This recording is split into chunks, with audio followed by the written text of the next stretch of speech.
જય જિનેન્દ્ર. આપણે મંગલાચરણ કરી અને સમયસારનો સ્વાધ્યાય શરૂ કરીએ છીએ.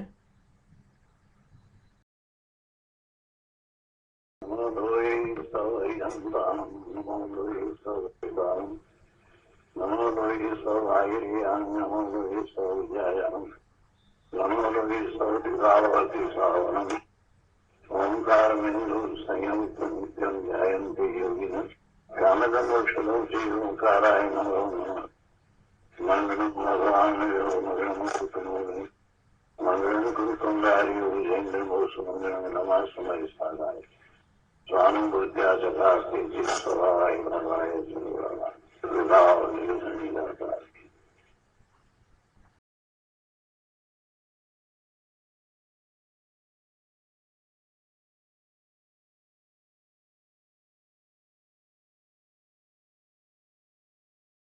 સમયસાર. ભગવાન કુંદકુંદાચાર્ય રચિત સમયસાર તથા ભગવાન અમૃતચંદ્રાચાર્ય રચિત આત્મખ્યાતિ ટીકા કળશ સહિત એનો સ્વાધ્યાય આપણે કરી રહ્યા છીએ. એમાં નિર્જરા અધિકારમાં ગાથા 230 ચાલે છે.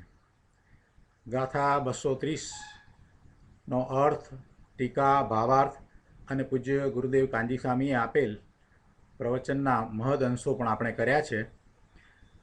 હવે આજે શેષ અંશ લઈએ તે પહેલાં સહેજ પુનરાવર્તન કરીએ. 230 ગાથામાં એ વાત આવી કે સમ્યક દ્રષ્ટિને કાંક્ષા નથી, એને કાંક્ષાનો અભાવ હોવાથી, એટલે કે એ નિકાંક્ષ છે, નિર્વાંછક છે, તેથી તેને કાંક્ષાકૃત એટલે ઈચ્છાકૃત બંધ નથી, પરંતુ નિર્જરાજ છે. અગાઉ 229મી ગાથામાં નિશંકની વાત આવી, આ નિકાંક્ષાની વાત આવી. સમ્યક દ્રષ્ટિને 8 અંગ પ્રગટ થાય છે, એમાં આ બીજા અંગ વિશેની વાત ચાલે છે કે સમ્યક દ્રષ્ટિ એકમાત્ર જ્ઞાયક ભાવે જ રહે છે. પોતાનું જેવું નિજ શુદ્ધ સ્વરૂપ છે, જ્ઞાયક જ્ઞાયક જ્ઞાયક એવા જ્ઞાયક ભાવમય થઈ જાય છે. જ્ઞાયકમય ભાવ છે એ જ્ઞાયક ભાવમય પોતે થઈ જાય છે. એટલે એને કોઈ બીજા કર્મના ફળો પ્રત્યે આકાંક્ષા કે ઈચ્છા નથી. એમ નથી કે પુણ્યના ફળ તરીકે મને આ મળે તો સારું, એવી કોઈ ઈચ્છા થતી નથી. કે પરમાંથી એને કંઈ પ્રાપ્ત કરવાની પણ ઈચ્છા થતી નથી. પરમાં એને કાંઈ કરવાની પણ ઈચ્છા થતી નથી. પરને ભોગવવાની પણ ઈચ્છા થતી નથી. પોતે ધ્રુવ તરફ ઢળ્યો છે અને લક્ષ્ય ધ્રુવ તરફ રહે છે, એટલે શુદ્ધ નિર્મળ પરિણામ થાય છે. અને પછી જ્યારે નિર્વિકલ્પ ધ્યાનમાં નથી ત્યારે પણ દ્રષ્ટિ તો ત્યાં જ રહે છે અને પોતાનું શુદ્ધ સ્વરૂપ કેવું છે એ અનુભવ સહિત સમજાયું છે. એટલે બીજે ક્યાંયથી કાંઈ પણ પ્રાપ્ત કરવાની એને ઈચ્છા આકાંક્ષા હોતી જ નથી.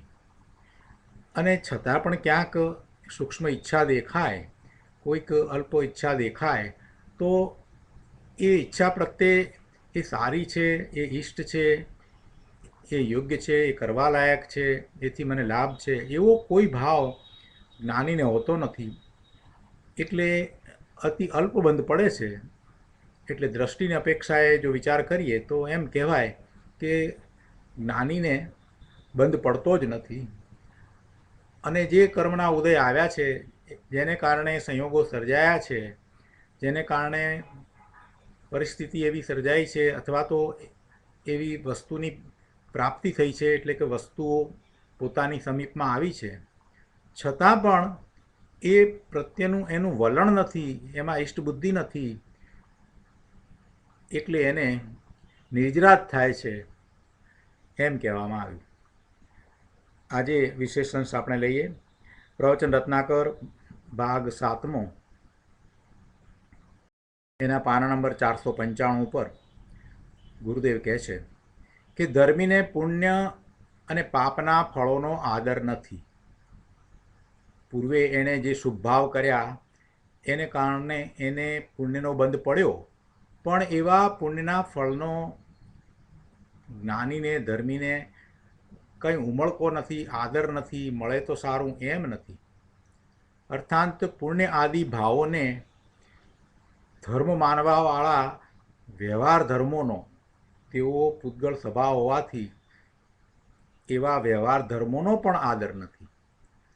એક વાત તો એ કે પુણ્ય બંધને કારણે જે ફળ પ્રાપ્ત થાય એની રુચિ કે આદર નથી, એ સારા છે કે એમાં ઈષ્ટપણું છે એમ તો એને નથી, પરંતુ સાથે ને સાથે એ પણ છે કે આ પુણ્ય આદિ જે ભાવ શુભ ભાવને કારણે પુણ્યનો બંધ થાય એ કાંઈ ધર્મ પણ નથી, એટલે એ મુક્તિનો માર્ગ પણ નથી.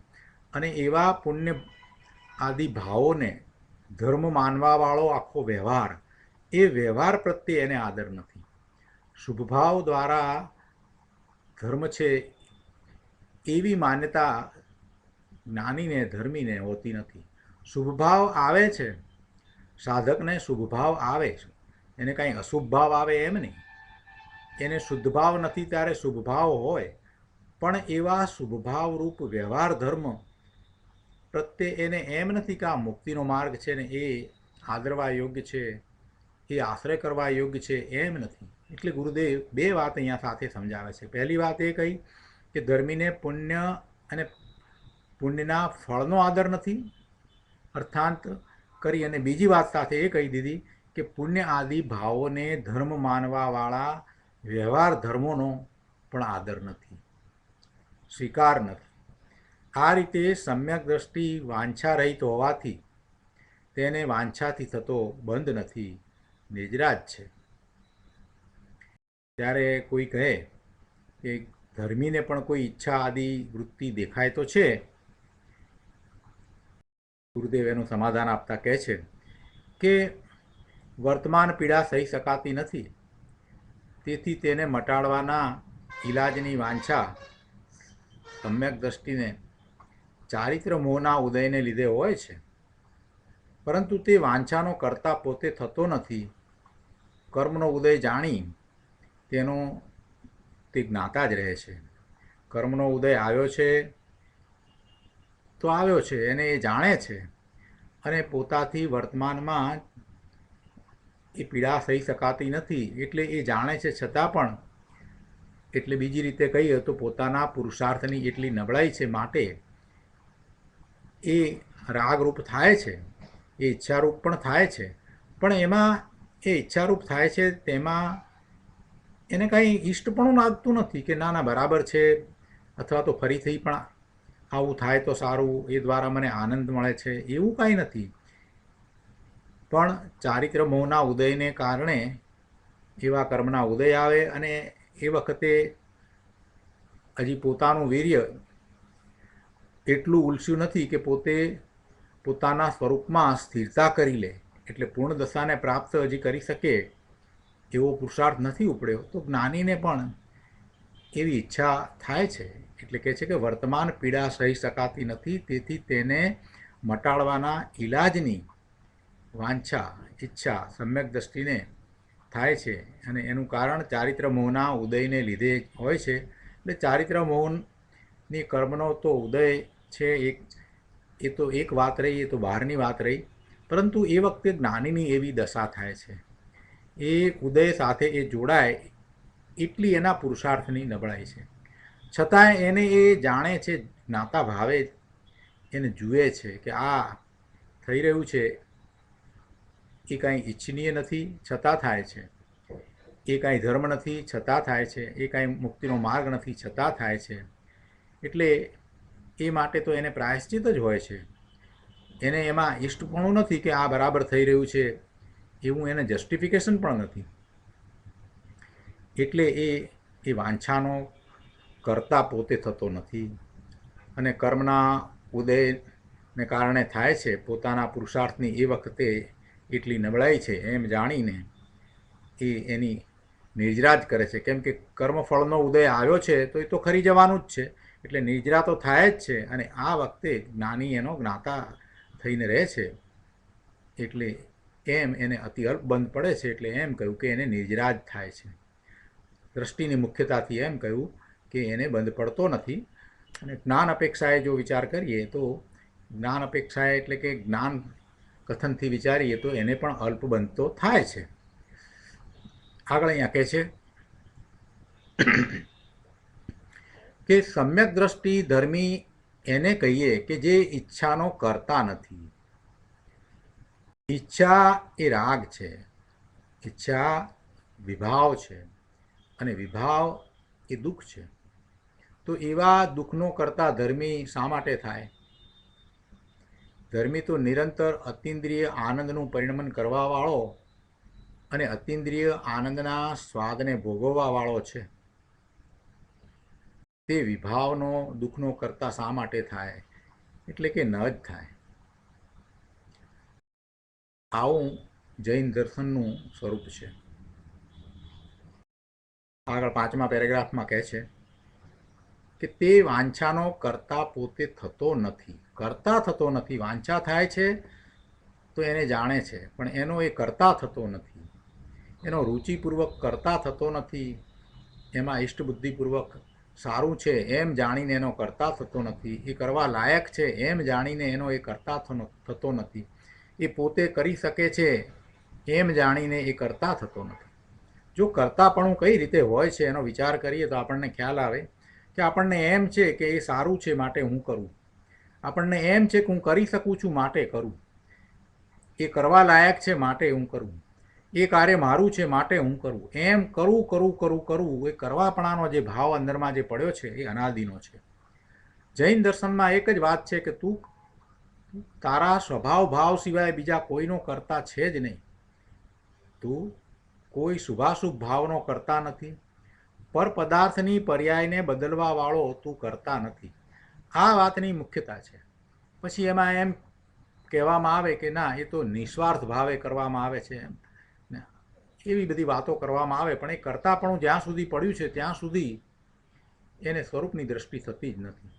એટલે જૈન દર્શન બીજા દર્શનથી આ રીતે જુદું પડે છે કે આત્મા પોતે પોતાના સ્વભાવ ભાવ સિવાય બીજા અન્યનો કરતા છે જ નહીં.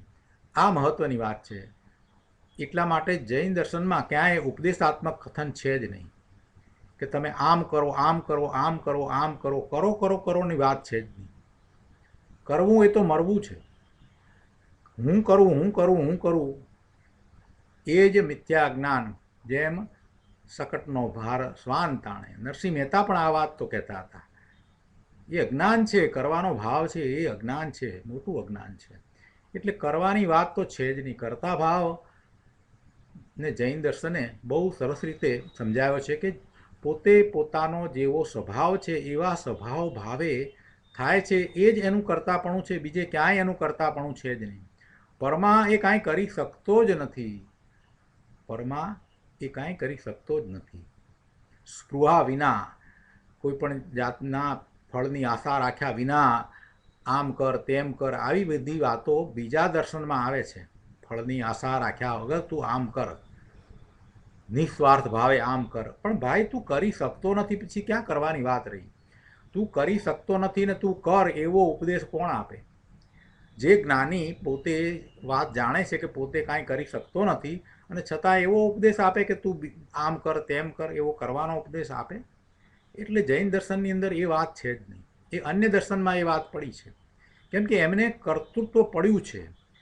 એમના ધર્મમાં ઉપદેશાત્મક કથનો છે અને એનું કારણ પણ એ જ છે કે મૂળ માન્યતામાં ફેર છે કે આ જગતનો કોઈ ઈશ્વર કરતા છે. ઈશ્વર કરી શકે છે એટલે ઈશ્વર અમુક પ્રકારના કાર્યો કરે, જગતનું નિયમન કરે, જગતની રચના કરે, આ બધું કરી શકે. તો પછી મનુષ્ય પણ કાંઈક કરી શકે, પશુઓ પણ કાંઈક કરી શકે. એટલે કરતાપણું તો એમને પડ્યું જ છે. કરતાપણું એ એમને મૂળમાં પડ્યું છે. એ બેઝિક વસ્તુ છે કે જગતને ઈશ્વરે બનાવ્યું, જગતનો કરતા ઈશ્વર છે. આ વાતથી તો એ લોકો શરૂઆત કરે છે. અને જૈન દર્શન એનાથી બિલકુલ તદ્દન વિરુદ્ધ વાત કરે છે કે આ જગતને કોઈ ઈશ્વરે બનાવ્યું નથી, એનો કોઈ ઈશ્વર કરતા નથી. જગત અનાદિથી છે છે છે છે ને છે. જે છે એને કોણ બનાવે? જે છે એનો નાશ પણ ન થાય. એટલે કોઈએ આ જગતને બનાવ્યું નથી. જીવ ઉત્પન્ન થતા નથી, જીવ છે ને છે. અનંત જીવો છે, અનંત પૂતગળો છે, આ બધું છે ને છે, અને બધું અવિનાશી છે, એનો નાશ થતો નથી. ત્યાંથી આપણે શરૂઆત કરીએ છીએ. એટલે જૈન દર્શનમાં આ મોટી વાત છે. અકર્તા ભાવની વાતને જ્યાં સુધી યથાર્થ સમજવામાં નહીં આવે, અને સર્વધર્મ સમાન અને પેલા ધર્મમાં જે વાત કરી એ પણ બરાબર છે, ને એમનો પણ કહેવાનો અર્થ આમ છે, ને આવી બધી જે વાહિયાત વાતોની સાથે રહીને જૈન દર્શનને સમજવા જશે તો એ નહીં સમજી શકે. જેને સમ્યક્ત્વ પ્રાપ્ત કરવું છે એને તો જીનેશ્વર ભગવાનની વાણી સિવાય બીજી કોઈ વાણીનો સ્વીકાર ન હોય તો જ સમ્યક દર્શન પ્રાપ્ત થાય. બાકી બધી જગ્યાએથી કંઈક હું લઈ લઉં એમ કરી અને મિથ્યા દ્રષ્ટિઓની વાણીને એ ગ્રહણ કરી અને એના ગમે તે અર્થ કરે એ વાત બરાબર નથી. જીનેશ્વર ભગવાનની વાણી સિવાય બીજે પરમ સત્ય છે જ નહીં, કેમ કે ભગવાને એ પરમ સત્યને પોતાના પુરુષાર્થ દ્વારા પ્રાપ્ત કર્યું. કેવી રીતે પ્રાપ્ત કર્યું? તો કે પોતાનો સ્વભાવ જ એવો સર્વજ્ઞ સ્વભાવ છે, અને સર્વજ્ઞ સ્વભાવ છે એટલે એ સર્વજ્ઞતા અંદરમાંથી એમને આવી અને એ એમણે પુરુષાર્થ દ્વારા પ્રાપ્ત કરી. એટલે કે એનું લક્ષ્ય કરીને એમાં લીનતા કરીને સ્થિરતા કરી અને મિથ્યા માન્યતાઓનો ધ્વંસ કર્યો. પૂર્ણતા પ્રગટ થઈ એટલે સહજ રીતે જ ઓમકાર ધ્વનિ છૂટી અને એમાંથી આ બધું જ્ઞાન પ્રાપ્ત થાય છે. વર્તમાનમાં પણ મહાવિદ્ય ક્ષેત્રમાં 20 તીર્થંકર ભગવાન બિરાજે છે. એમની ઓમકાર ધ્વનિ છૂટે છે અને ગણધર ભગવાન એમાંથી આગમનની રચના કરે છે.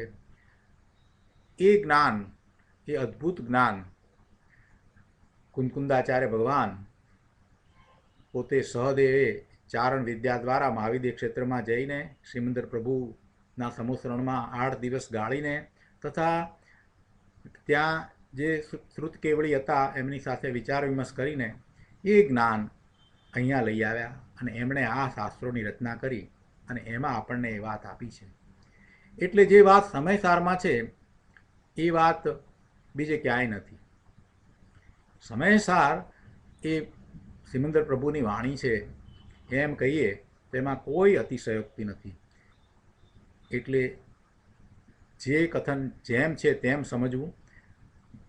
કોઈ ઈશ્વર જગતનો કરતા નથી અને કરતા ભાવ એ જ મોટામાં મોટું અટકવાનું સ્થાન છે. પોતે પોતાના સ્વભાવ ભાવનો જ કરતા છે. એટલે જ્ઞાની પોતે જ્યારે પોતાના સ્વરૂપને અનુભવે છે પછી એ બીજા અન્ય ભાવનો કરતા થતો જ નથી. કોઈ ઈચ્છા થઈ તો ઈચ્છાનો પણ એ કરતા થતો નથી. એ ઈચ્છા થઈ છે એને જાણે છે એટલે એનો જ્ઞાતા છે. અહીંયા કહે છે કે તે વાંછાનો કરતા પોતે થતો નથી. કિંચિત રાગનું પરિણમન થઈ જાય તો પણ રાગ વાંછા કરવા લાયક છે એવું ધર્મીને એટલે ચોથા ગુણસ્થાને, પહેલા દરજ્જાના સમકીતીને ચોથા ગુણસ્થાને પણ હોતું નથી. શ્રાવક દશા એટલે 5મા ગુણસ્થાનની અને મુનિ દશા એટલે 6ઠા 7મા ગુણસ્થાનની તો વાત જુદી છે. એ તો કોઈ અલૌકિક ચીજ છે, તેની તો સી વાત. પણ આ તો ચોથે ગુણસ્થાને ધર્મીને પોતાના પુરુષાર્થમાં હજી કમજોરી છે, સાધક દશામાં છે, તો કોઈ વાંછા થઈ આવે છે તો પણ તે વાંછાનો તે કરતા થતો નથી, એનો સ્વામી થતો નથી. એમ અહીંયા કહેવું છે. પૂર્ણ આનંદમય ચૈતન્ય નિધાન આખું દ્રષ્ટિમાં પ્રતીતિમાં આવ્યું પછી બીજાની વાંછા શું કરવા થાય? ભગવાન આત્મા પરિપૂર્ણ છે એવો એ દ્રષ્ટિમાં આવ્યો, એનો અનુભવ થયો, એની પ્રતીતિ થઈ, પછી એને બીજાની વાંછા શું કરવા થાય? બીજાની વાંછા થાય જ નહીં. બીજું શું કરવા એ ઈચ્છે? અંદરમાંથી આવતા અતિન્દ્રિય અલૌકિક આનંદનું વેદન જેને થયું છે એને બીજી શું ઈચ્છા થાય? આગળ અહીંયા 496માં પાના ઉપર બીજા પેરેગ્રાફમાં કહે છે કે તે વાંછાનો કરતા પોતે થતો નથી. કર્મનો ઉદય જાણી તેનો જ્ઞાતા જ રહે છે, માટે વાંછાકૃત બંધ તેને નથી. પોતે ચેતયતા છે ને, તો કિંચિત રાગ થાય છે તેને કર્મનો ઉદય જાણી તેનો જ્ઞાતા રહે છે. ચેતયતા છે, પોતે જ્ઞાન સ્વરૂપ છે. જો ચેતયતા શબ્દ જે છે એને માટે પંચાસ્તિકાયની અંદર બહુ સરસ વાત કરવામાં આવી. નિશ્ચય અપેક્ષાએ અને વ્યવહાર અપેક્ષાએ ચેતયતા કેવો છે બહુ સુંદર વાત છે. 27મી ગાથાની અંદર આત્મા વિશે 9 વાત કહેવામાં આવી છે અને એનો સ્વાધ્યાય આપણે ટેમ્પામાં લીધો હતો. લોકોને કદાચ અઘરું લાગ્યું, ખબર નહીં મને કે કેમ અઘરું લાગ્યું, પણ ફરીથી પણ પાછા હવે આ રવિવારે લઈશું. પહેલા અને ત્રીજા રવિવારે આપણે એ સ્વાધ્યાય કરીએ છીએ ઈસ્ટર્ન ટાઈમ 11 વાગે સવારે. તો આ વખતે ફરીથી વાત લેવાના છીએ. થોડું ધીમે ધીમે બધા જ 9 વાતને આપણે ફરીથી સમજાવશું, નિશ્ચયથી ને વ્યવહારથી બંને રીતે. એમાં ચેતયતાની જે વાત લીધી છે, એમાં ચેતયતા એટલે જ્ઞાન સ્વરૂપ અને જ્ઞાનવાળો એમ તરીકેની વાત લેવામાં આવી છે કે નિશ્ચયથી તો એ જ્ઞાન સ્વરૂપ જ છે, ચેતન સ્વરૂપ છે. એ બેપણું એમાં છે જ નહીં. ભગવાન આત્મા પોતે જ્ઞાન સ્વરૂપ જ છે. આત્મા અને જ્ઞાન જુદા છે જ નહીં, એટલે એ નિશ્ચયથી એ ચેતયતા. ચેતયતા એટલે જ્ઞાન સ્વરૂપે જ છે, જ્ઞાન ને આત્મા એક જ છે, એ ચેતયતા. અને વ્યવહારથી એમ કહેવાય કે જ્ઞાનવાળો છે. ચેતયતા એટલે એ જ્ઞાન કરવાવાળો છે કે જ્ઞાની છે, એ વ્યવહારથી કહેવાય. પણ નિશ્ચયથી તો એ જ્ઞાન એ જ આત્મા છે, આત્મા એ જ જ્ઞાન છે. એવો ભગવાન આત્મા ચેતયતા છે, એટલે જ્ઞાન કર્યા વગર રહેશે. કોઈ ક્ષણ એવી છે કે જ્યારે આ ચેતયતા ચેતે નહીં, એટલે જ્ઞાન કરે નહીં, એવી કોઈ ક્ષણ હોય? કોઈ સમય એવો હોય કે જ્યારે એ જ્ઞાન ન કરે? એનો સ્વભાવ છે, એનું સ્વરૂપ જ એવું છે, તો પછી એ જ્ઞાન કરે જ છે. તો અત્યારે એને કોઈ વાંછા થઈ, ઈચ્છા થઈ, તો એનું પણ એ જ્ઞાન કરે છે, એમ ગુરુદેવનું સમજાવવું છે. ગુરુદેવે શું વાત કરી કે પોતે ચેતયતા છે ને, પોતે જ્ઞાન કરે એવો જ્ઞાન સ્વરૂપ છે ને, તો પછી રાગ થાય છે, કર્મનો ઉદય છે, એને પણ એ જાણે છે અને એનું જ્ઞાતા રહે છે. આને જૈન સમ્યક દ્રષ્ટિ કહીએ. હા, કેવી સુંદર વાત મૂકી. રાગની વ્યવહારની વાંછા કરે તે સમ્યક દ્રષ્ટિ કેવો? એ તો મિથ્યા દ્રષ્ટિ છે. શુભ ભાવની પણ વાંછા કરનારો છે, એ તો મિથ્યા દ્રષ્ટિ છે. શુભ ભાવની વાંછા હોય નહીં, શુભ ભાવ તો થઈ જાય, અને છતાંય જાણે કે આ પોતાના પુરુષાર્થની નબળાઈ છે, પોતે તો જ્ઞાયક છે. અહીંયા ગુરુદેવ સમાલોચના કરતા હવે વાત કરે છે કે જો પહેલા બોલમાં એટલે કે 229મી ગાથામાં પહેલા અંગની વાત કરીને, સમ્યક દ્રષ્ટિના 8 અંગમાંથી પહેલા અંગની વાત કરી, એટલે નિશંકથી અંગની વાત કરી. ભગવાન આત્મા પૂર્ણ આનંદનો નાથ, પ્રભુ સદા પરમેશ્વર સ્વરૂપ છે. પરમાત્મા સ્વરૂપ જ પોતાની ચીજ છે, કેમ કે તેમાંથી જ પરમાત્મા થાય છે. પરમાત્મા કાંઈ બહારથી નથી આવતા. ભગવાન અર્યંત દેવ વિતરાગ સર્વજ્ઞ થયા, તો તે ક્યાંથી થયા? શું તે બહારમાંથી એટલે ક્રિયાકાંડથી થયા છે? કોઈ ક્રિયા કરીને એ સર્વજ્ઞ થયા? અંદર આત્મામાં તે રૂપે ચીજ પડી છે. આત્માનું એવું સ્વરૂપ જ છે, સર્વજ્ઞ સ્વરૂપ જ છે, તેમાંથી એ સર્વજ્ઞતા પ્રગટ થઈ છે. આવી જેને પોતાના સ્વરૂપ સંબંધી નિશંકતા થઈ, તે ધર્મી છે, તે જ્ઞાની છે. એ વાત 229મી ગાથામાં આવી ગઈ. સમ્યક દ્રષ્ટિ નિશંક છે, કારણ કે બંધનું કારણ એવા જે મિથ્યાત્વ આદિ ભાવો છે, મિથ્યાત્વ, અવિરતિ, કસાય અને યોગ, એ ચારની વાત લીધી. એ ચારેય ભાવોનો એને અભાવ છે. હું પૂર્ણ નથી અથવા રાગનો મને સંબંધ છે, એવો સંદેહ જ્ઞાનીને હોય નહીં.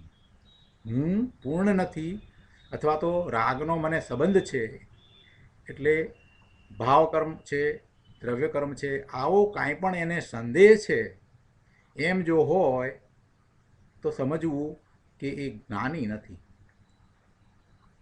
આવો સંદેહ જ્ઞાનીને હોય નહીં. આવા સંદેહનો જ્ઞાનીને તો અભાવ છે.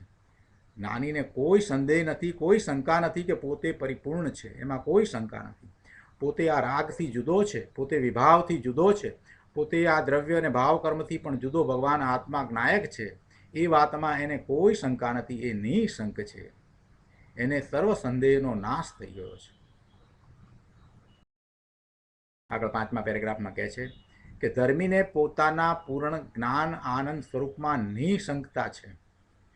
કારણ કે હું અપૂર્ણ છું અને હું રાગના સંબંધવાળો છું એવા સંદેહનો તેણે નિજ સ્વરૂપના લક્ષ્યે નાશ કરી દીધો છે. જો નાશ કઈ રીતે થાય? નાશ કંઈ કરવાની વસ્તુ નથી, એ ઉત્પન્ન જ થતો નથી. કોઈ શંકા છે ને પછી એનો નાશ થઈ એમ વાત નથી. ખરેખર તો આવા સંદેહ હવે એને થતા જ નથી. શા માટે નથી થતા? કેમ કે એણે નિજ સ્વરૂપનો આશ્રય કર્યો છે, પોતાના નિજ સ્વરૂપનું એણે લક્ષ્ય કર્યું છે, અને એવા નિજ સ્વરૂપમાંથી પ્રગટ થતા નિધાન એને લીધે એને હવે એવા અપૂર્ણતાના અને રાગના ભાવ થતા જ નથી. એટલે એ નિસંદેશ છે, એ શંકા વિનાનો છે. એમ એને શંકાઓનો નાશ થયો છે. પોતાના સ્વરૂપને જાણ્યું છે એટલે શંકાઓનો નાશ થયો છે. પોતે પૂર્ણ આનંદ સ્વરૂપ અને વિતરાગ સ્વરૂપ જ છે, અને પર્યાયમાં જે આનંદ અને વિતરાગતા આવે છે તે અંદર નિજ સ્વરૂપના આશ્રયમાંથી જ આવે છે. આવી દઢ પ્રતીતિ ધર્મીને થઈ છે.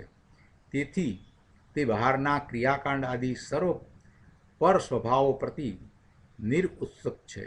એમાં એને ઉત્સાહ નથી, નિર્વાંછક છે, એની એ વાંછા કરતો નથી. એટલે આ નિશંક અને નિકાંક્ષ એ બેની વાત કરી. હજી પણ આગળ વાત કરે છે 497માં પાના ઉપર બીજા પેરેગ્રાફમાં. નિકાંક્ષિતની વાત આગળ વધારીને સમજાવતા કહે છે કે નિકાંક્ષિત ગુણમાં એમ આવ્યું કે હું પોતે જ પોતાથી પરિપૂર્ણ છું, તો મને અન્ય પદાર્થની શું અપેક્ષા છે? મારે અન્ય પદાર્થની શું જરૂર છે? બીજામાં એવી વાત આવી, એટલે 230મી ગાથામાં એ વાતની મુખ્યતા રહી કે હું પોતે જ પોતાથી પરિપૂર્ણ છું, તો મને અન્ય પદાર્થની શું ઈચ્છા થાય? મને અન્ય પદાર્થ મેળવવાથી શું મળવાનું છે? મારે એની શું જરૂર છે? મને તો બધું પોતાને સ્વયં પ્રાપ્ત જ છે. મને અન્ય પદાર્થથી શું લાભ છે? એનાથી મારે શું કરવું છે? આમ પોતાની પરિપૂર્ણતાના ભાનમાં ધર્મીને પર પદાર્થની ઈચ્છાનો અભાવ થઈ ગયો છે. હું પરિપૂર્ણ જ છું એમ પરિપૂર્ણની ભાવનામાં ધર્મી જીવ પુણ્ય અને પાપના ફળો પ્રતિ અને અન્ય વસ્તુ ધર્મો પ્રતિ નિકાંક્ષ છે, ઈચ્છા રહિત છે, ઉદાસીન છે, અન્ય પદાર્થો પ્રત્યે ઉદાસીન છે. આ દયાદાન વ્રત આદિના પરિણામ તેને જે થાય તેના પ્રતિ પણ તે ઉદાસીન છે. એની એ ઈચ્છતો નથી કે આવા પુણ્યના બંધ થાય અને એથી મને કંઈક કામ મળે, કે રાજપાટ મળે, કે ઇન્દ્રાસન મળે, એવી કોઈ એને ઈચ્છા હોતી નથી. આગળ પણ કહે છે કે સમ્યક દર્શનનું ધ્યેય પૂર્ણ ધ્રુવ પરમાત્મા દ્રવ્ય છે. તે કારણે સમકીતીને કદી શંકા પડતી નથી કે હું પૂર્ણ નથી. તેથી પોતાની પૂર્ણતાની પ્રતીતિના ભાનમાં તેને પોતાના સિવાય પર પદાર્થની ઈચ્છા જાગતી નથી, વાંછા થતી નથી, કાંક્ષા થતી નથી. અને છતાંય વાંછા થાય તો તેનો તે કરતા થતો નથી, એનો એ સ્વામી થતો નથી. આવી વાત છે. આ બે ગુણમાં આવું પડ્યું છે. આ બે અંક કયા ને, એમાં આ વાત છે. નિસંકતિ અને નિકાંક્ષિત બે સમકીતીના ગુણ નામ પર્યાય, કેમ કે એ પર્યાયમાં પ્રગટ થયું છે, પર્યાયમાં એ થયું છે, એટલે કહે છે ગુણ નામ પર્યાય. એટલે છે તો પર્યાય પણ ગુણ કહેવાય, અંગ આપણે કહીએ છીએ. આવો માર્ગ છે.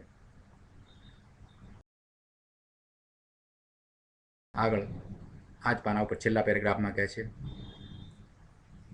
ઉપદેશ આપતા ગુરુદેવ આપણને કહે છે, કરુણા કરીને કહે છે, કરે ભાઈ તારું સ્વરૂપ અંદર જોને,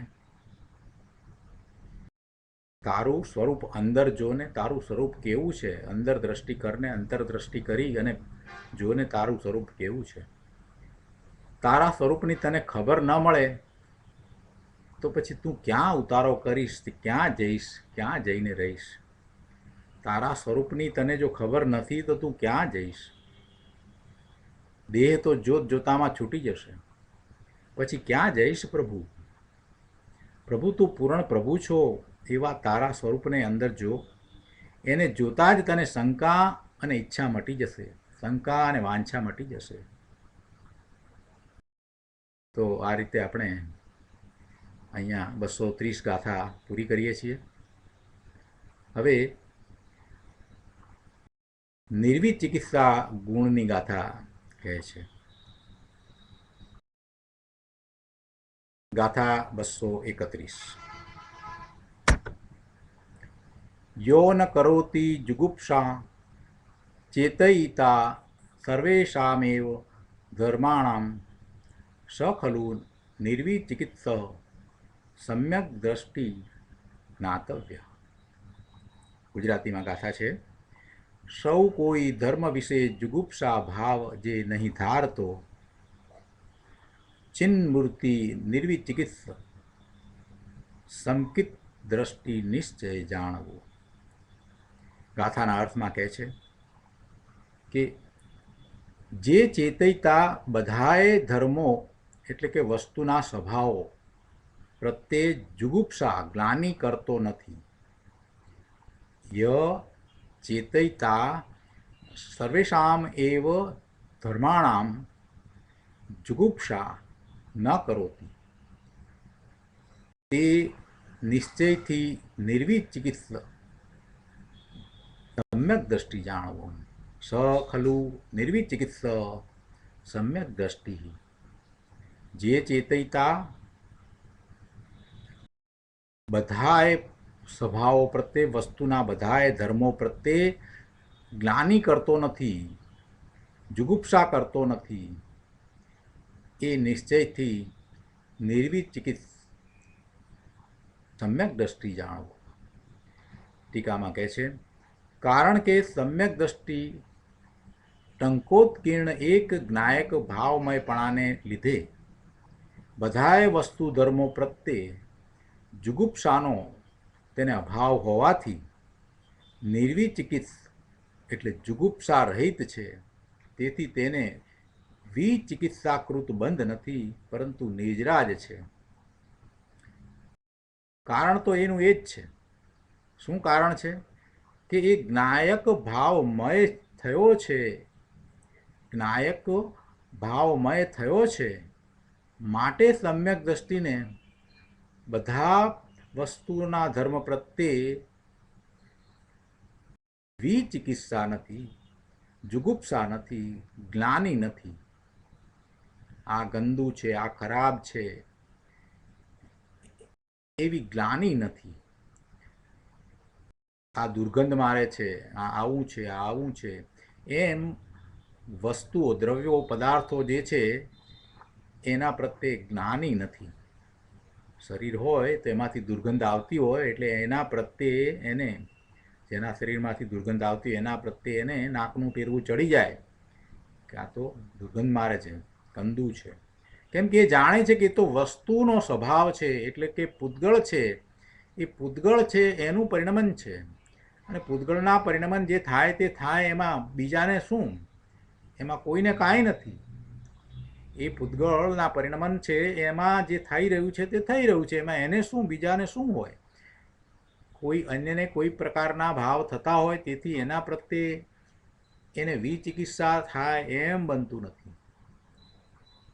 એ વાત અહીંયા કરી છે. કેમ કે એની દ્રષ્ટિ એક જ્ઞાયક ભાવ ઉપર છે, ધ્રુવ પર છે, અને પોતે ભગવાન આત્મા જ્ઞાયક ભાવમય થયો છે કે હું તો ત્રિકાળ જ્ઞાયક છું.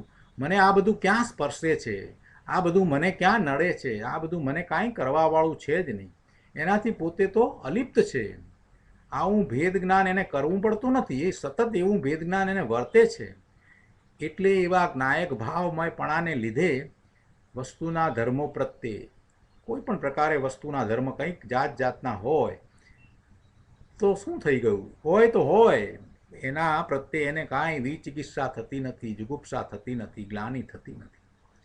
અને ક્યારેક એવી ગ્લાનિ જોવામાં આવે છે તો પણ શું, એને એ રુચિપૂર્વક એ નિંદા કરે છે કે એની ગ્લાનિ કરે છે કે એનો તરફ દ્વેષ કરે છે, એવું કંઈ હોતું નથી. એ માત્ર એને જાણે જ છે, એ જાણે જ છે. હવે એ કયા કયા ભાવ છે એની પણ અહીંયા વાત લીધી છે. ભાવાર્થમાં પંડિતજીએ એ વાત અહીંયા સમજાવી છે. ટીકામાં આ વાત કરીને કે સમ્યક દ્રષ્ટિ ટંકોત્કીર્ણ એક જ્ઞાયક ભાવમયપણાને લીધે બધાય વસ્તુ ધર્મો પ્રત્યે જુગુપ્સાનો તેને અભાવ હોવાથી જુગુપ્સા રહિત છે, તેથી તેને વિચિકિત્સાકૃત બંધ નથી, ગ્લાનિકૃત બંધ નથી, પરંતુ નિજરાજ છે. એક વાક્યમાં બધું કહી દીધું. હવે પંડિતજી એને સમજાવતા કહે છે કે સમ્યક દ્રષ્ટિ વસ્તુના ધર્મો પ્રત્યે અર્થાત ક્ષુધા, તૃષા, શીત, ઉષ્ણ આદિ ભાવો એના પ્રત્યે તથા આ વિષ્ટા આદિ મલિન દ્રવ્યો પ્રત્યે, જેમાંથી દુર્ગંધ મારતી હોય કે ન મારતી હોય, આંખથી જોતા ન ગમે એવું હોય, ગંદુ લાગતું હોય, એ બધા પ્રત્યે બંને સાથે લીધા છે. આ ક્ષુધા, તૃષા, શીત, ઉષ્ણ આદિ ભાવો પ્રત્યે તથા આ બધા પદાર્થો વિષ્ટા આદિ મલિન દ્રવ્યો પ્રત્યે એના પ્રત્યે જુગુપ્સા કરતો નથી. કોણ? સમ્યક દ્રષ્ટિ. સમ્યક દ્રષ્ટિ વસ્તુના ધર્મો પ્રત્યે, આ બધા ધર્મો કોના છે? આત્માના ધર્મો નથી. આ ક્ષુધા, તૃષા, શીત, ઉષ્ણ બધું આ જે ભાવ, આ પરસેવા થવા ને આ ગંદુ લાગવું ને આ વિષ્ટા ને આ નાકમાંથી પાણી નીકળતા હોય ને આ બધી જે વસ્તુઓ જે છે એ બધા કોના ધર્મ છે? એ બધી મલિનતાઓ એ બધી કોની છે? કે આત્માની નથી. એ તો વસ્તુના ધર્મો છે, એ પૂતગળ પદાર્થો છે એની વાત છે, અથવા તો પૂતગળ પદાર્થોની જે દશા છે એના તરફના એ ભાવ છે. ક્ષુધાનો ભાવ, તૃષાનો ભાવ, આ બધા ભાવ, ઉષ્ણ શીત બધા ભાવ અને પદાર્થોના પરિણમનો, એ વિષ્ટા રૂપે પરિણમન થતું હોય, મલિનતા રૂપે પરિણમન થતું હોય, કે કોઈક રીતે લોહી રૂપે ગમે તે રીતે પરિણમન થતું હોય, કે જેને જોઈ અને સામાન્ય રીતે ગ્લાનિ થાય, જુગુપ્સા થાય, નાકના ટેરવા ચડી જાય, આ ગંદુ, આ આવું, આ તેવું, દુર્ગંધ મારે છે, આમ છે, તેમ છે, એવું જેના પ્રત્યે સામાન્ય લોકોને થાય છે, તો એના પ્રત્યે સમ્યક દ્રષ્ટિને જુગુપ્સા થતી નથી, ગ્લાનિ થતી નથી. જુગુપ્સા નામની કર્મ પ્રકૃતિનો ઉદય આવે છે તો પણ પોતે તેનો કર્તા થતો નથી. કર્મના કારણે કર્મનો ઉદય એવો આવ્યો છે તો એને કારણે આવું હોય તો પણ એનો એ કર્તા થતો નથી. તેથી જુગુપ્સાકૃત કર્મનો બંધ જ્ઞાનીને થતો નથી. પરંતુ એ કર્મની પ્રકૃતિ ઉદયમાં આવી છે તો એવા સંયોગ, એવો રસ એ આપી અને પછી એ ખરી જાય છે, એની નિજરા થઈ જાય છે. આ રીતે જ્ઞાનીને નિજરા થાય છે. કેમ કે એવી જુગુપ્સા થાય એવી કર્મની પ્રકૃતિનો ઉદય આવ્યો છે અને છતાંય જ્ઞાની એનો સ્વામી થતો નથી, એનો કર્તા થતો નથી. એટલે એ તો પ્રકૃતિ એનો રસ આપીને, એનું ફળ આપીને ખરી જાય છે, નિજરા થઈ જાય છે, અને જ્ઞાનીને નવા બંધ પડતા નથી. આમ જ્ઞાનીને નિજરા થાય છે. હવે આ ગાથા ઉપર પૂજ્ય ગુરુદેવે આપેલ પ્રવચનના અંશ આપણે લઈએ. પ્રવચન રત્નાકર ભાગ 7મો, એમાં પાના નંબર 499 ઉપર વાત કરે છે. સમકીતીને જેમ પહેલાં અગાઉ કહ્યું કે પરની વાંછા નથી, પરની ઈચ્છા નથી, એ નિસંકતી છે, એ બધી વાત કરી. તેવી રીતે એને પર પદાર્થના પ્રત્યે કોઈ બીજો દુર્ગંછાનો કે દ્વેષનો કે ગ્લાનિનો ભાવ પણ નથી. એની અહીંયા 231મી ગાથામાં વાત કરવામાં આવી છે. ગુરુદેવ અહીંયા પ્રવચનમાં એ વાત કરે છે. આપણે પાના નંબર 500 ઉપર બીજા પેરેગ્રાફમાં લઈએ. ગુરુદેવ કહે છે કે સમ્યક દ્રષ્ટિ ટંકોત્કીર્ણ એક જ્ઞાયક ભાવપણાને લીધે બધાય વસ્તુ ધર્મો પ્રત્યે જુગુપ્સાનો તેને અભાવ હોવાથી નિર્વિચિકિત્સ એટલે જુગુપ્સા રહિત છે. શું કહ્યું? કે દુર્ગંધમય અસૂચિ શરીર હોય કે વિષ્ટા આદિ દુર્ગંધમય પદાર્થો હોય કે નિંદા આદિના કઠોર વચન હોય તો તેના પ્રત્યે સમકીતીને દ્વેષ થતો નથી, દુર્ગંછા થતી નથી. જેમ પ્રશંસાના વચનો પ્રત્યે એને વાંછા થતી નથી, ઈચ્છા થતી નથી, તેમ ધર્મીને નિંદાના વચનો પ્રત્યે દ્વેષ થતો નથી. આવો ધર્મ છે. પ્રથમ દરજ્જાના જૈન સમકીતીને પણ આવો ધર્મ હોય છે. એટલે કે ચોથા ગુંઠાને પણ આવી વાત છે. બધાય વસ્તુ ધર્મો પ્રત્યે એમ કહ્યું છે ને, એટલે શું? એટલે કે પોતાની વસ્તુનો ધર્મ તો જણાયો છે. પોતાની વસ્તુ તો ભગવાન આત્મા ત્રિકાળ નાયક છે, એ તો એ જાણે છે. પરંતુ હવે પોતાના સિવાય બીજી વસ્તુના ધર્મો અર્થાંત ક્ષુધા, તૃષા, ઠંડી, ગરમી, શરીરના રોગ, વિષ્ટા આદિ મલિન દ્રવ્યો, નિંદા આદિ કઠોર વચનો, એ સર્વ પરદ્રવ્યના ધર્મો પ્રત્યે ધર્મીને કોઈ દ્વેષ બુદ્ધિ નથી, એના પ્રત્યે દોષ બુદ્ધિ નથી. બધાય વસ્તુ ધર્મો કયા? તો બધાય એટલે કે પોતાના આત્મા સિવાય બધા, પોતાના આત્મા સિવાય બધા, એ બધાય વસ્તુ ધર્મો, એના પ્રત્યે આ ધર્મીને દ્વેષ બુદ્ધિ નથી, દોષ બુદ્ધિ નથી, ગ્લાનિ નથી, વિચિકિત્સા નથી. આત્માના સ્વરૂપનું તો તેને ભાન થયું છે, તેથી તે નિજ સ્વરૂપમાં તો શંકા વિનાનો છે, નિઃશંક છે, અને તેથી તેને પોતાના સિવાય બીજી જેટલી વસ્તુઓ છે તે સર્વ પ્રત્યે, એમાં કોઈક અપવાદ તરીકે રહી જાય એમ નહીં, સર્વ પ્રત્યે એને દ્વેષનો કે ગ્લાનિનો કે દુર્ગંછાનો, જુગુપ્સાનો ભાવ નથી. દરેક પ્રત્યે એને પોતાના સિવાય જેટલી પણ વસ્તુ છે, જે પણ ભાવ છે, સ્વભાવ ભાવ સિવાય અન્ય, એ બીજાના હોય કે પોતાના હોય, એ બધા પ્રત્યે એને કોઈ ગ્લાનિનો ભાવ નથી. શરીર જે સાથે પોતે રહ્યો છે એ હોય કે બીજાનું શરીર હોય, પદાર્થો પોતાની સમીપમાં આવ્યા છે એ હોય કે અન્યની સમીપમાં હોય એ હોય, ગમે તે હોય, અન્યની વાણી હોય, કોઈની પણ બીજાની વાણી હોય, તો પણ એના પ્રત્યે એને દુર્ગંછાનો ભાવ, જુગુપ્સાનો ભાવ થતો નથી. એ કઠોર વચન હોય, ગમે તે હોય. આગળ કહે છે કે સમ્યક દ્રષ્ટિને બધાય વસ્તુ ધર્મો પ્રત્યે જુગુપ્સાનો અભાવ છે, જુગુપ્સા નથી. સડેલા કૂતરા આદિ હોય અને ગ્લાનિ થઈ આવે એવી દુર્ગંધ મારતા હોય તો પણ ધર્મીને તેના પ્રત્યે જુગુપ્સા થતી નથી. કેમ નથી થતી? કેમ કે એ પરદ્રવ્યના ધર્મ છે, એ પરદ્રવ્યની પર્યાય છે, એમ એ જાણે છે. પોતાથી એ જુદું છે, પોતાને એની સાથે કાંઈ સંબંધ નથી, પોતાને એ કોઈ રીતે નુકસાન પહોંચાડતું નથી કે લાભ કરતું નથી, એટલે એના પ્રત્યે એને કોઈ ભાવ નથી. દુર્ગંધ આદિ પદાર્થો તો જડના છે અને એ જડમાં રહી, દુર્ગંધ પણ જડની જડમાં છે, એ આત્મામાં ક્યાં આવે જ છે? આત્માને ક્યાં કાંઈ કોઈ રીતે સ્પર્શે છે કે નુકસાન પહોંચાડે છે? આત્મા તો પૂર્ણ આનંદ અને જ્ઞાનનું ઢીમ છે. આવું જાણતા જ્ઞાનીને બધાય વસ્તુ ધર્મો પ્રત્યે દુર્ગંછા કે જુગુપ્સા થતી નથી. આ સમ્યક દ્રષ્ટિ ધર્મીનું લક્ષણ.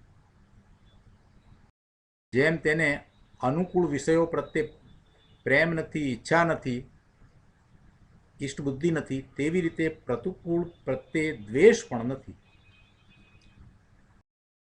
અનુકૂળ પ્રત્યે પ્રેમ અને પ્રતિકૂળ પ્રત્યે દ્વેષ એમ જ્ઞાનીને નથી. વિતરાગ માર્ગની આવી કોઈ અદ્ભુત લીલા છે. 501માં પાના ઉપર ત્રીજા પેરેગ્રાફમાં કહે છે કે તેથી તેને વિચિકિત્સાકૃત બંધ નથી, પરંતુ નિજરાજ છે. જ્ઞાની વિચિકિત્સા રહિત છે. ગમે તેવા નરક આદિના પ્રતિકૂળ સંયોગોના ઢગલામાં પડ્યો હોય તો પણ જ્ઞાનીને દુર્ગંછા, દ્વેષ કે અણગમો થતો નથી, કોઈ અણગમો નથી. ચારિત્ર મોહના નિમિત્તને વશ થતાં ક્યારેક જરાક ભાવ થઈ આવે છે, છતાં તેનો તે કરતા નથી, એનો સ્વામી નથી. માટે જ્ઞાનીને દ્વેષ નથી, વિચિકિત્સા નથી. તેથી તેને વિચિકિત્સાકૃત કર્મબંધ પણ નથી. નિજરાજ છે.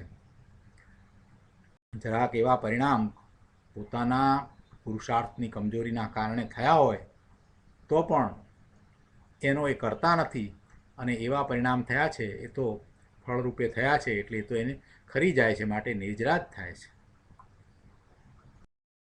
ભાર ઉપરના પ્રવચનમાં અહીંયા કહે છે કે ભૂખ, તરસ, ઠંડી, ગરમી આદિ ભાવો પ્રત્યે કે વિષ્ટા, સડેલા શરીર ઇત્યાદિ મલિન દ્રવ્યો પ્રત્યે કે નિંદાયુક્ત કર્કશ વચનો પ્રત્યે જ્ઞાની દુર્ગંછા જુગુપ્સા કે દ્વેષ કરતો નથી.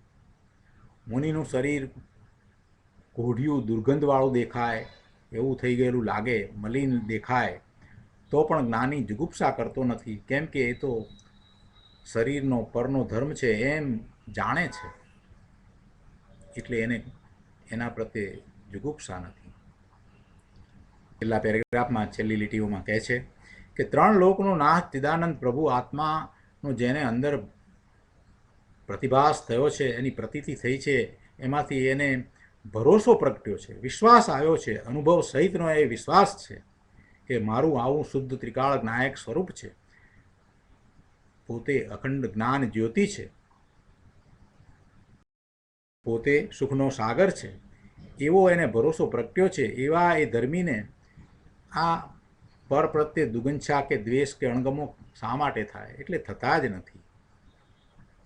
આ વાત કરી એટલે કોઈએ પ્રશ્ન કર્યો, પાન નંબર 502 ઉપર અહીંયા પ્રશ્ન કર્યો છે કે બિલકુલ અણગમો થતો નથી? ગુરુદેવ કહે છે કે ભાઈ, કમજોરીના કારણે કિંચિત એવો ભાવ આવે છે, પણ તેનો ધર્મી કરતા થતો નથી ને એટલા માટે એને એનાથી બંધ પણ પડતો નથી. એટલે બંધ પડે નહીં એવી એની જ્ઞાતા દ્રષ્ટિ છે, એટલે એમ કહેવાય કે એને અણગમો નથી. કમજોરીના કારણે કિંચિત એવો ભાવ આવે છે, પણ તેનો ધર્મી કરતા થતો નથી, એટલે એ ભાવનો કરતા થતો નથી, માટે તેને અણગમો નથી. એમ એને અણગમો નથી. આવે એવો ભાવ કે આ આવું છે, પછી એને તરત જ એ ખ્યાલમાં આવે છે કે એ તો વસ્તુના ધર્મ છે, એથી શું?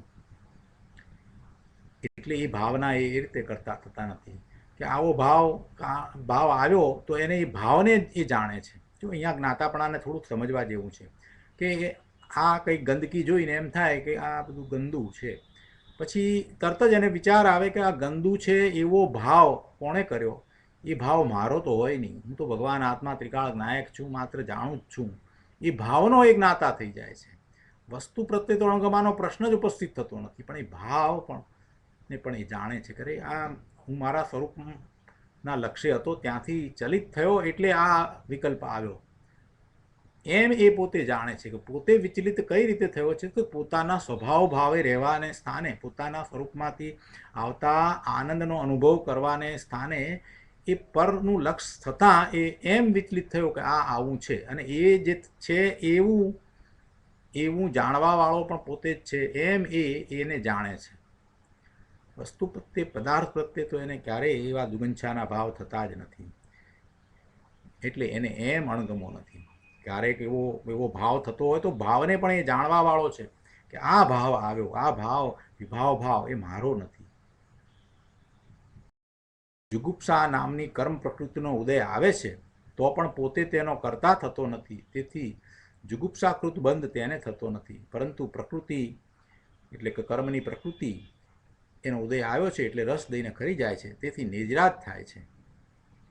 જો શું કહ્યું કે પ્રકૃતિના જોડાણમાં જરાક એવો અસ્થિરતાનો ભાવ અણગમો થઈ જાય, પણ તેનો તે કરતા થતો નથી, તેનો માત્ર જ્ઞાતા રહે છે.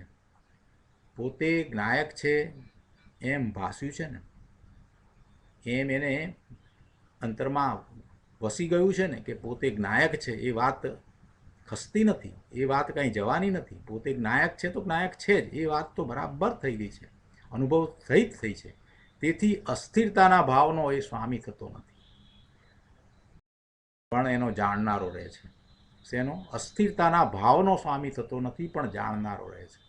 તેથી જુગુપ્સાકૃત બંધ તેને થતો નથી, પરંતુ પ્રકૃતિ રસ દઈને ખરી જાય છે, તેથી નિજરાજ થાય છે. અને છેલ્લી 5 લીટીમાં અહીંયા કહે છે કે જ્ઞાનીને બધાએ વસ્તુ ધર્મો પ્રત્યે જુગુપ્સાનો અભાવ છે, દ્વેષનો અભાવ છે.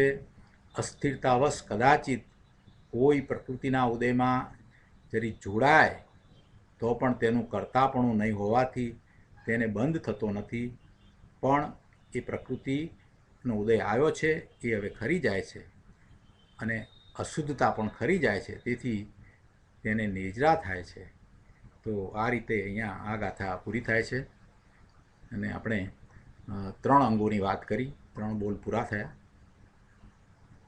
આજનો સ્વાધ્યાય આપણે અહીંયા સુધી રાખીએ છીએ.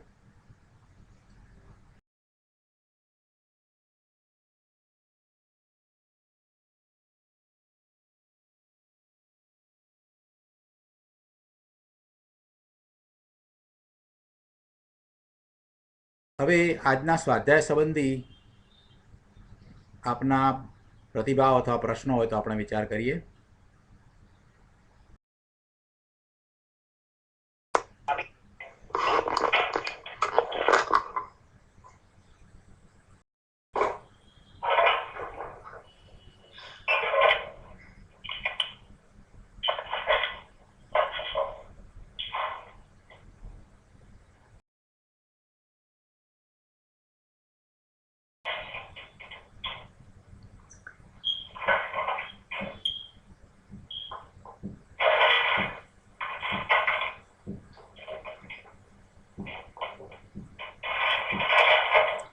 પ્રશ્ન અથવા પ્રતિભાવ નથી તો આપણે સુખધામ બોલી અને આજનો સ્વાધ્યાય પૂરો કરીએ છીએ.